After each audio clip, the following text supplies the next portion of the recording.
사도신경으로 신앙 고백합니다.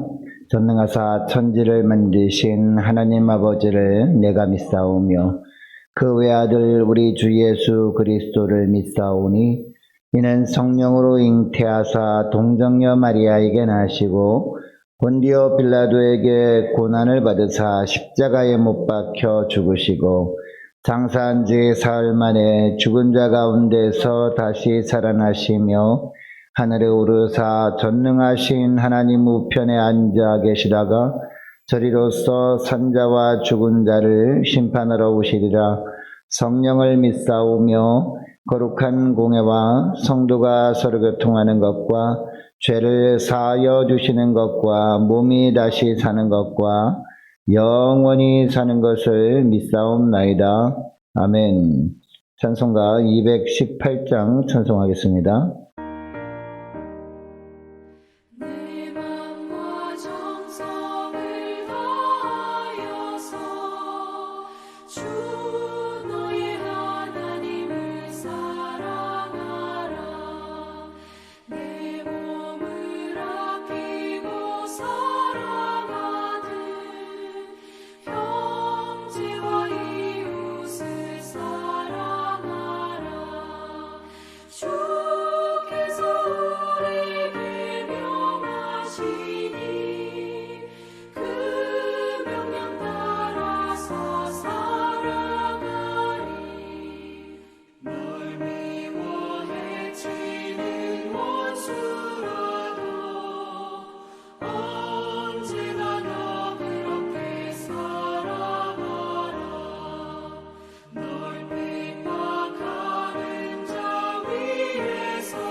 하나님 아버지 감사합니다. 오늘도 또 저희들에게 세뇌를 허락하시고 오늘도 주님께서 부어주시는 은혜를 덧입고 살아갈 수 있도록 주님 앞에 저희들을 불러주시고 주님 부르심에 순종할 수 있도록 저희 심령을 지켜주심에 감사합니다. 하나님 오늘도 주님께서 말씀을 통해서 우리를 인도하실 때 그 인도하심 따라 살아가기를 원하오니 하나님 오늘도 말씀을 들을 때 잘 깨달아 할 수 있게 하시고 깨달은 말씀대로 순종함으로 말미암아 주님께서 예비하신 은혜로 살아가는 복된 하루가 되게 하여 주옵소서. 감사드리오며 우리 주 예수 그리스도의 이름으로 기도드리옵나이다. 아멘. 하나님의 말씀은 어제에 이어서 오늘은 잠언 3장 1절부터 10절까지 말씀 보겠습니다. 내 아들아 나의 법을 잊어버리지 말고 내 마음으로 나의 명령을 지키라. 그리하면 그것이 내가 장수하여 많은 해를 누리게 하며 평강을 더하게 하리라. 인자와 진리가 내게서 떠나지 말게 하고 그것을 내 목에 매며 내 마음판에 새기라. 그리하면 내가 하나님과 사람 앞에서 은총과 귀중히 여김을 받으리라. 너는 마음을 다하여 여호와를 신뢰하고 내 명철을 의지하지 말라. 너는 범사의 그를 인정하라. 그리하면 내 길을 지도하시리라. 스스로 지혜롭게 여기지 말지어다. 여호와를 경외하며 악을 떠날지어다. 이것이 내 몸에 양약이 되어 내 골수를 윤택하게 하리라. 내 재물과 내 소산물의 처음 익은 열매로 여호와를 공경하라. 그리하면 내 창고가 가득히 차고 내 포도즙 틀에 새 포도즙이 넘치리라. 자, 우리가 이 땅에 살아가는 동안에 우리의 삶의 질을 결정하는 것이 있습니다. 바로 그것이 하나님을 향한 태도입니다. 왜냐하면 우리의 삶을 허락하신 분은 하나님이시기 때문입니다. 그리고 우리를 이끌어 가시는 분도 하나님이시기 때문에 우리의 삶의 주인 되신 이 하나님에 대한 태도가 어떠한가에 따라서 삶의 질이 결정됩니다. 여러분, 삶의 질이 풍성하다는 것은 무슨 이야기입니까? 하루하루 살아갈 때 그냥 대충 살아가는 것이 아니라 참 잘 살았다라고 하나님께서 인정해 주시는 그런 삶을 말하는 거 아니겠습니까? 이런 삶의 질을 언제 결정되느냐? 하나님을 향한 태도가 바르게 되어질 때 결정되어진다는 겁니다. 자, 우리는 조금 이 세상에서 우리가 원하는 것을 얻는 데만 집중하며 살다 보니까 하나님을 향해서 소홀히 대할 때가 참 많습니다. 그런데 여러분, 하나님과의 관계 속에서 우리가 원하는 것만 얻으려고 하다 보면 어떻게 됩니까? 그렇다고 해서 우리가 풍성한 만족감 가운데 살아갈 수 있는 것이 아닙니다. 그것을 얻었다면 그 다음에는 또 필요한 것이 있습니다. 그러면은 내가 원하는 것을 얻고자 하는 목적으로만 하나님을 섬길 때가 많다는 거죠. 그러다 보면 맨 마지막에는 어떡합니까? 만족감이 없이 또 부족함을 느끼며 살아갈 수밖에 없는 것이죠. 이것을 솔로몬이 잘 알고 있었습니다. 그래서 인생 말미에 이 잠언을 통해서 모든 이스라엘 백성들을 향해서, 그리고 이 책을 대하는 후대, 오늘날 우리들을 향해서도 이 솔로몬을 통해서 하나님의 말씀하십니다. 너들이 삶의 질이 풍성하길 원하는데 그 비결이 무엇이냐? 하나님과의 관계다. 하나님과의 관계를 바르게 하라 라고 말씀하고 있습니다. 자, 그러면 이 하나님을 향한 바른 태도로 살아가는 것은 어떤 것을 말하는 것일까요? 자, 오늘 본문 1절 말씀 보니까 하나님의 명령을 지키는 것이다. 하나님의 말씀하시면 그 말씀대로 순종하는 것이다 라고 말하고 있습니다. 자, 1절 말씀 보시기 바랍니다. 내 아들아 나의 법을 잊어버리지 말고 내 마음으로 나의 명령을 어떻게 하라? 지키라 라고 하고 있습니다. 하나님의 명령을 지킬 때 하나님이 주시는 축복이 있는데요. 2절 말씀 우리 함께 읽습니다. 시작. 그리하면 그것이 내가 장수하여 많은 해를 누리게 하며 평강을 더하게 하리라. 아멘. 장수의 복을 주시고 평강의 복을 주시겠다라고 말씀하고 있습니다. 여러분, 여기 장수의 복이라고 하는 것은요, 영원토록 사는 것을 말하는 것은 아닙니다. 하나님이 허락하신 수를 다하는 축복을 말하는 것이죠. 각 사람에게 하나님께서 허락하신 수가 있지 않습니까?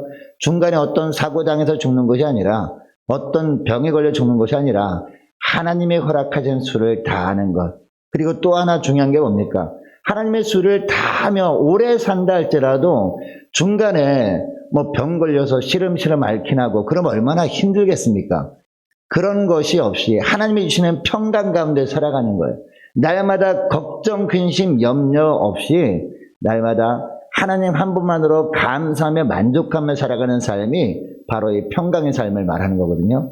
이런 장수의 복과 평강의 복을 주시는 것, 이게 진짜 축복인 것이죠.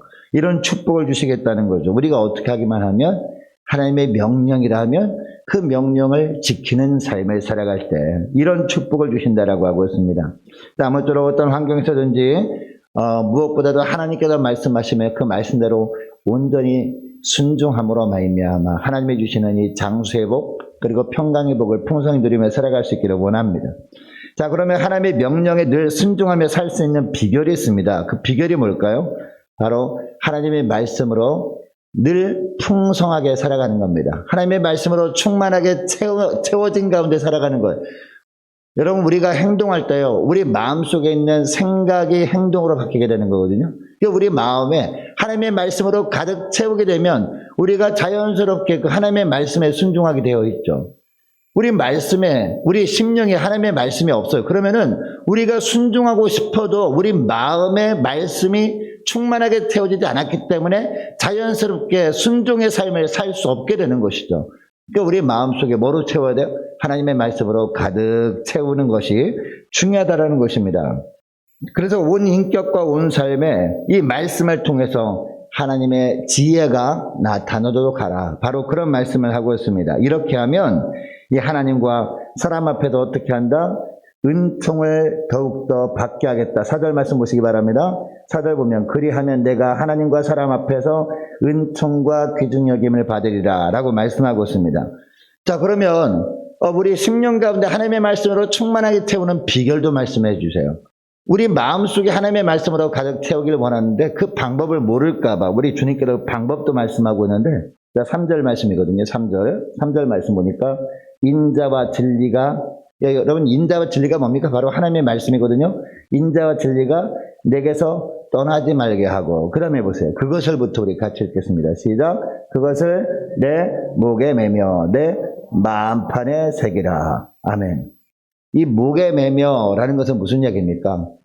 목걸이로 해서 걸고 다닐 정도로 늘 말씀을 가까이 하라는 거거든요. 그리고 마음판에 새기라라고 합니다. 이 마음판에 새길 정도면 어떻게 하라는 거예요? 날마다 말씀을 떠나지 않는 거예요. 날마다 예배 드리는 것을 사모하는 겁니다. 그리고 날마다 성경 말씀을 책꽂이에 꽂아두기만 하지 말고 늘 말씀을 꺼내서 읽고 암송하고 함으로 말미암아 마음판에 새길 정도까지 하라. 바로 그런 말씀이에요. 이런 말씀에 순종하며 살아가게 되면 어떤 축복을 주신다. 4절 말씀 다시 보면 4절 말씀도 함께 있습니다. 시작. 그리하면 내가 하나님과 사람 앞에서 은총과 귀중 여김을 받으리라. 아멘. 하나님 앞에서 먼저 은총과 귀중 여김을 받는다는 겁니다. 여러분, 이 하나님께 인정받으면 끝나는 거 아니겠습니까? 하나님께 은총과 귀중 여김을 받게 되면 당연히 이 세상에서도 하나님께서 다른 사람들의 마음을 감동시키셔가지고 다른 사람들에 의해서 우리가 높임을 받게 되는 거죠. 이게 은총과 귀중 여김을 받으리라. 이런 말씀을 하고 있습니다. 여러분 이것을 기억하시고 무엇보다도 여러분이 식년 가운데 세상 것으로 태우기보다도 하나님의 말씀으로 가득 채움으로 말미암아 그래서 이 마음판에 새겨질 정도까지 되게 함으로 말미암아 하나님과 사람 앞에서 은총과 귀중 여김을 받는 그런 축복을 누리며 살아갈 수 있기를 원합니다. 자, 그리고 또 하나는요, 하나님만을 철저하게 의지하는 거예요. 이게 바로 5절 6절 말씀이거든요. 자, 5절 6절 말씀도 함께 읽습니다. 시작. 너는 마음을 다하여 여호와를 신뢰하고 내 명철을 의지하지 말라. 너는 범사에 그를 인정하라. 그리하면 내 길을 지도하시리라. 아멘. 이 5절에 보니까 자, 우리가 여호와를 신뢰해야 되는데 어떻게 신뢰하라 라고 말하고 있습니까? 무엇을 다하여? 마음을 다하여. 이게 중요한 겁니다. 언제는 하나님을 신뢰했다가 이번 일 같은 경우는 하나님을 신뢰하지 않아도 될 것처럼 보여요. 내 생각대로 해도 될 것처럼 느껴져요. 그런 환경 가운데서도 그런 문제까지도 하나님을 철저하게 신뢰하라. 바로 이것이 마음을 다하여 여호와를 신뢰하는 것 아니겠습니까? 여러분 어린아이와 같이 하지 아니하면 하나님 나라를 누릴 수 없다라고 예수님 말씀하셨잖아요. 여기 여러분 어린아이는요 아무리 작은 것도 다 부모를 신뢰하잖아요. 이처럼 아무리 보잘것없는 일이라도 철저하게 하나님을 신뢰하는 것, 이게 마음을 다하여 하나님을 신뢰하는 것을 말하는 거거든요. 이런 삶을 살 때 6절 말씀 보니까 어떤 축복을 주시겠다고 하고 있습니까? 6절 보면 너는 범사에 그를 인정하라. 그리하면 내 길을 지도하시리라 라고 말씀하고 있습니다. 하나님께서 우리의 길을 지도하신대요. 여러분 우리 앞길을 우리는 모르잖아요. 우리 앞에 어떤 일이 있을지 우리는 느끼지도 못합니다. 그러나 우리 하나님은 다 아십니다. 주님께서 다 걸어가 보신 길을 우리가 걷는 거거든요. 그러니까 주님께서 우리를 인도해 주실 때 그 인도하심 따라 살아가는 것이 복이죠. 근데 우리 주님께서 우리 길을 인도해 주시길 원하시는데 어떤 사람만 인도해 주시길 원한다라고 말씀하고 있습니까? 범사에 주님을 인정하는 사람, 큰 일이든 작은 일이든 철저하게 주님만을 신뢰하는 사람, 마음을 다하여 오직 하나님만을 신뢰하는 사람을 우리 주님께서 인도해 주시겠다라고 말씀하고 있습니다. 자, 어떤 분들은요 하나님께 간절히 기도하긴 합니다. 그런데 기도한 후에 자기 생각했던 대로 해버리는 분들이 있어요. 여러분 이분들이 왜 이렇게 하는 겁니까? 하나님을 신뢰하지 않기 때문이죠. 기도할 때만 하나님을 신뢰하는 거예요. 근데 기도하고 난 다음에 실제 상황을 보니까 그냥 내 뜻대로 하는 것이 더 나아 보여요. 그래서 내 생각대로 해버리는 거예요. 여러분 그 사람들은요 하나님을 신뢰하는 것이 아닙니다. 기도할 때는 하나님을 신뢰했다가 기도 끝나면 하나님을 신뢰하지 않고 그거는 아예 하나님을 신뢰하지 않는 모습이라고 주님은 보십니다. 자, 그런데 어떤 사람은요 자기가 원하는 방법이 있긴 합니다. 그런데 하나님께 간절히 기도해 봤더니 내가 원하는 방법을 주님이 원하는 것 같지 않아요. 그래서 성경 말씀을 통해서 주님이 이렇게 하길 원하시는구나 라는 것을 알게 됩니다. 그러면 내가 하고 싶은 방법이 있긴 해요. 그러나 그것을 철저하게 버리고 하나님의 뜻대로 순종합니다.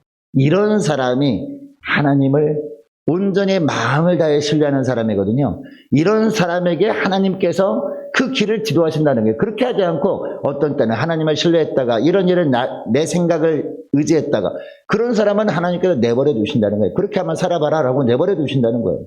그러나 온전히 마음을 다하여 하나님을 신뢰하는 사람은 처음부터 마지막까지 매 순간순간 하나님께서 길을 지도해 주심으로 말미암아 여러분 결과가 어떻게 되겠습니까? 하나님께서 지도해 주시면 당연히 잘 되겠죠. 결과가 좋겠죠. 이런 은혜를 주시겠다라고 하고 있습니다. 여러분 이것을 기억하시고 하나님 말을 마음을 다하여 철저하게 신뢰하며 살아가심으로 말미암아 하나님께서 늘 가장 좋은 길로 인도해 주시는 축복을 누리며 살아갈 수 있기를 원합니다. 그리고 마지막 하나예요. 하나님을 공경하는 겁니다. 자, 우리가 하나님을 공경하라라는 말씀을 너무나 많이 들었습니다. 이게 무슨 얘기냐? 하나님께 대한 공경을 구체적으로 어떻게 하라? 표현하라는 겁니다. 자, 이게 뭐냐? 이게 바로 9절, 10절 말씀입니다. 자, 9절, 10절 말씀, 자, 우리 함께 읽습니다. 시작. 내 재물과 내 수산물의 처음 익은 열매로 여호와를 공경하라. 그리하면 내 창고가 가득히 차고 내 포도즙 틀에 새 포도즙이 넘치리라. 아멘. 자, 9절 말씀을 다시 보면 하반절 보니까 내 여호와를 공경하라라고 하고 있잖아요. 이 하반절 말씀 이렇게 나오고 상반절에 내 재물과 내 수산물이 처음 익은 열매로라고 하는 것은 무슨 얘기냐? 하나님을 공경하는 증거가 바로 이것이다 라는 겁니다. 자, 하나님께 대한 공경을 구체적으로 표현해야 되는데 우리의 삶 가운데 하나님을 공경하는 것을 구체적으로 표현하는 것이 뭐다? 내 재물과 내 수산물의 처음 익은 열매를 하나님께 드리는 겁니다. 단순히 드리는 것이 아니라 신앙 고백으로 드리는 겁니다. 자, 어떤 신앙 고백으로 드리는 것입니까? 앞으로 얻게 될 모든 수확이 다 주님으로부터 온 것입니다 라는 것을 고백하는 것 아닙니까? 여러분 그 당시에는요 농경시대였잖아요. 처음 익은 열매니까 맨 처음 소득 얻은 거, 맨 처음 수확한 거, 나머지는 아직 수확하기 전이잖아요. 앞으로 수확할 것도 다 주님께서 주신 것입니다 라는 고백을 하는 것이 뭐다? 바로 처음 익은 열매거든요. 이 모든 것이 다 주님의 것이며 또 주님이 뜻대로 사용하라고 주신 것이라는 고백입니다. 우리에게 하나님이 주신 모든 소득들은 그냥 우리 뜻대로, 우리 생각대로, 우리 마음대로 쓰라고 주신 것이 아니라 하나님의 뜻대로 사용하라고 주신 것인 줄 믿습니다. 이 신앙 고백을 하며 드리는 것이 첫 열매고 또 오늘날은 10의 1조거든요. 그게 첫 열매가. 10의 1조가 단순히 10의 1조가 아니라 1의 10이라고 되어 있어요. 원어로 보면 분명히 1이 제일 먼저란 말이에요. 첫 열매란 말입니다. 그러니까 하나님께 주신 것들 중에서 맨 처음 것을 딱 떼서 드리면서 하나님 나머지 모든 것들도 다 주님의 것입니다. 그리고 이 모든 것들은 다 이 11조 이외의 재물도 하나님께서 하나님의 영광을 위해서 쓰라고 주신 것인 줄 믿습니다. 이런 고백을 하며 드린 것이고 정말 그렇게 살아야 되는 거예요. 하나님의 영광을 위해서 나머지 것들도 사용할 때 우리 주님께서 그 신앙 고백을 들으시고 어떤 축복을 주신다? 10절의 축복을 주신다는 거죠. 10절 보니까 그리하면 내 창고가 가득히 차고 라고 하고 있습니다. 하나님께서 나머지 부분들을 채워주신다는 거죠. 그리고 앞으로 더 많은 것들을 얻게 하심으로 말미암아 그 더 많은 것들로 하나님께 더 영광을 돌리며 살게 하신다. 이 말씀을 하시는 겁니다. 첫 열매를 드리되 분명한 신앙 고백과 함께 드리면 하나님은 우리가 하나님께 드린 것보다도 더 풍성한 것으로 우리에게 돌려주심으로 말미암아 그것을 통해서 더 많은 하나님의 일을 하게 하신다. 더 많은 하나님 나라 영광을 위해서 사용하게 하신다. 라는 말씀입니다. 여러분 이것을 기억하시고 오늘 기도할 때 이렇게 기도했으면 좋겠습니다. 하나님, 하나님의 명령인 말씀을 잘 기억하게 하시고 어떤 말씀이라도 그 말씀대로 순종하게 하여 주옵소서. 간절히 기도하면 좋겠습니다. 하나님은 어떤 경우라도 오직 마음을 다하여 오직 하나님만을 신뢰하며 살아감으로 말미암아 우리 주님께서 우리의 길을 지도해 주시는 축복을 누리며 살게 달라고 함께 기도하기를 원합니다. 또한 하나님만을 공경하되 우리가 말로만 공경하지 않고 하나님 우리 예물을 드릴 때 그리고 또 우리 주님께서 우리에게 소득을 얻게 하실 때마다 첫 열매를 하나님께 드릴 때 신앙 고백을 함께 드림으로 말미암아 하나님 저희들이 하나님을 공경하는 열매를 하나님께 올려드릴 수 있도록 도와달라고 함께 간절히 기도했으면 좋겠습니다. 계속 기도할 것은요, 우리 교회 많은 환우들이 있습니다. 그 환우들 위해서 기도해 주시고요. 고3 수험생들이 있습니다. 위해서 기도해 주시기 바랍니다. 취업을 앞둔 우리 자녀들과 우리 선교사님들과 나라 민족을 위해서, 그리고 우리 교회 앞날을 위해서 저와 여러분이 가지고 나온 기도 제목들 놓고, 자, 우리 주여 3번 간절히 부르짖고 자, 이렇게 기도하시다가 돌아가시겠습니다.